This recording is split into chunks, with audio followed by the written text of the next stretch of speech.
தங்கமாரி, நீ வர வர சரியில்லை தங்கமாரி. உனக்கு அம்மா ஒன்று சொல்கிறேன், நல்லா கேட்டுக்கோ. இந்த வயசில் வரக்கூடிய ஒரு ஃபீலிங்ஸ் தான் உனக்கு வந்திருக்குன்னு எனக்கு தோணுது. வீட்டில் யாருக்கிட்டையும் பேச மாட்டேற, தம்பி தங்கச்சிங்க அண்ணங்க கூட பேச மாட்டேற, பாட்டி கூட பேச மாட்டேற, என்கிட்ட கூட ஃப்ரீயாக பேச மாட்டேற. எந்த நேரம் ஒரே சிந்தனையிலே ரூமில் படுத்திருக்கியே, உனக்கு என்ன பிரச்சனை தங்கமாரி? என்னம்மா சொல்கிறேன்? அப்படிலாம் ஒன்றும் இல்லைம்மா, நான் எப்பயும் நார்மலாக தான் இருக்கேன். தங்கமாரி, அப்படிலாம் ஒன்றும் இல்லைன்னா சந்தோஷம்தான். ரூமை விட்டு வெளியே வரவே மாட்டேன், படிக்கிறேன்னு சொல்லி ரூமுக்குள்ளேயே இருக்க. உனக்கு என்ன பிரச்சனையாக இருந்தாலும் என்கிட்டக்க சொல்லு.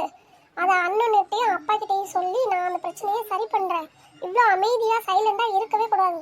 ஒரு பொம்பளை பிள்ளை அமைதியாக இருக்கு அப்படின்னா அதுக்கு பின்னாடி ஏதோ பிரச்சனை இருக்குன்னு அர்த்தம். சொல்ல முடியாத பிரச்சனையாக இருந்தால் அண்ணன் கிட்ட போய் சொல்லு, விஜய் கிட்ட சொல்லு, அவன் தீர்த்து வச்சிருவான். சரிம்மா, அப்படிலாம் எனக்கு ஒன்றும் பிரச்சனை இல்லைம்மா. எனக்கு ஏதாவது பிரச்சனை கண்டிப்பாக சொல்கிறேம்மா. என்றைக்குமே தப்பு பண்ண மாட்டேம்மா, நான் உங்கள் பிள்ளைம்மா.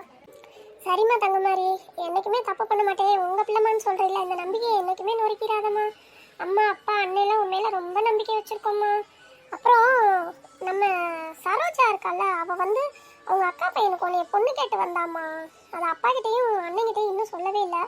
அவங்கக்கிட்ட சொல்லி கலந்து பேசலான் இருக்கேன். உனக்கு இந்த வருஷத்தோட காலேஜ் முடியுது, என்ன செய்வோம், பேசுவோமா? அம்மா கல்யாணம்மா, அதெல்லாம் வேணாம்மா, நான் அடுத்து படிக்கணுமா, கல்யாணம் பற்றிலாம் பேசாதீங்கம்மா. என்ன நான் பாட்டில் பேசிகிட்டே இருக்கேன், கல்யாணம்மா அதெல்லாம் பேசாதீங்கன்னு சொல்லிட்டு விசுக்குன்னு போகிறா.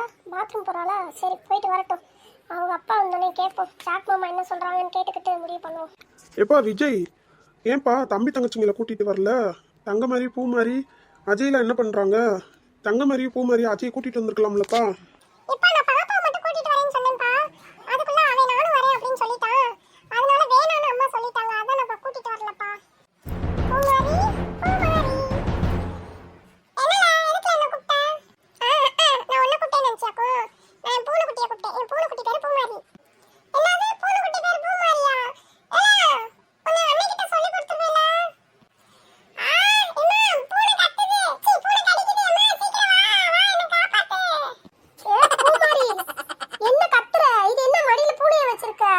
ஏய் சோத்து முட்டை, எதுக்கு சோத்து முட்டை கத்திக்கிட்டே இருக்க? பூனைய நான் மடியில வச்சிருக்கேன். அம்மா அவளை பாருமா, சோத்து முட்டை என்னைய கூப்பிடுறான், பூனைய பூமாரின்னு கூப்பிடுறாம்மா. அம்மா நீ ஏமா வாயை திறந்தவே இருக்க? வாய் மூடுமா, வாய்க்குள்ள ஈ பையில போகுமா? பூனை எடுல, பயமா இருக்குல.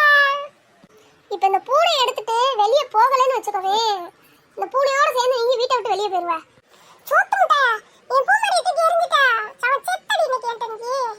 ரோசாப்பூ ரோசாப்பூ, இது என்ன பூமாரி வாய் பிளந்தாக்கில் உட்காந்துருக்கா? அஜய் அப்படியே அசையாமல் நிற்கிறான். என்ன ரோசாப்பூ ஒரு மாதிரி இருக்கா? என்னாச்சு, சண்டை போட்டாங்களா? வாங்க சாக் மாமா, வந்துட்டீங்களா? என்ன மாமா ரொம்ப இழைச்சு போயிருக்கீங்க? அப்பாடா, அப்பா வந்ததுனால தப்பிச்சிட்டோம்டா. இல்லைன்னா இன்னைக்கு நம்மள குடும்பமா சேர்ந்து கும்மி அடிச்சிருப்பாங்க. சாக் மாமா எங்க? விஜய் காணோம், நீங்க மட்டும் தான் வந்திருக்கீங்க. அவன் வண்டியை பார்க் பண்ணிக்கிட்டு இருக்காமா, இந்த வருவான். வரட்டும் வரட்டும். இன்னைக்கு விஜய் வந்த பிறகு அஜய்க்கு இருக்கு. என்ன வேலை பண்ணி வச்சிருக்கான் பாருங்க உங்க மாவே. வெளியே இருந்து ஒரு பூனையை தூக்கிட்டு வந்திருக்கான், அதுக்கு பூமாரின்னு பேர் வச்சிருக்கான். அதுக்கு இன்ன வரைக்கும் உட்காந்து பூமாரி ஒரே அழுக. அந்த பூனை பூமாரி மடியில ஏறி உட்காந்துருச்சான். உங்க மேல சோத்து முட்டைன்னு கூப்பிடுறேன், பூனைக்கு பூமாரின்னு பேர் வச்சிருக்கான். என்னது பூனைக்கு பூமாரி? என் செல்ல பிள்ளைய சோத்து முட்டைன்னு கூப்பிடுறானா?